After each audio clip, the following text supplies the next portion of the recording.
Hello everyone, welcome back to our channel.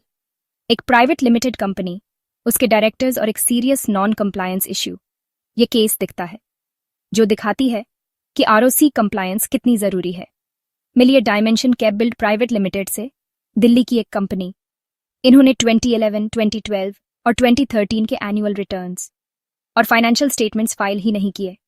अब companies act 1956 के हिसाब से हर कंपनी को अपना balance sheet, profit and loss account और एनुअल रिटर्न एक तय समय में फाइल करना होता है, लेकिन डायमेंशन कैप बिल्ड ने किया ही नहीं।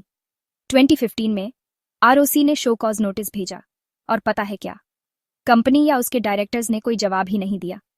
कंपनीज एक्ट के सेक्शंस 159, 162, 166 और 220 के तहत लीगल प्रोसीडिंग्स शुरू हो गईं।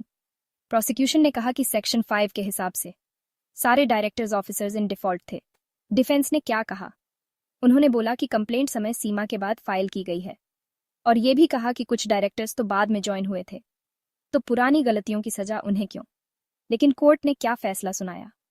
कोर्ट ने कहा कि कंपनी और उसके डायरेक्टर्स स्टैट्यूटरी डेडलाइंस नहीं मीट कर पाए, मतलब साफ नॉन कंप्लायंस है। ये ऑफेंसेस कंटिन्यूइंग थे, तो टाइम लिमिट का कोई बहाना नहीं चलेगा।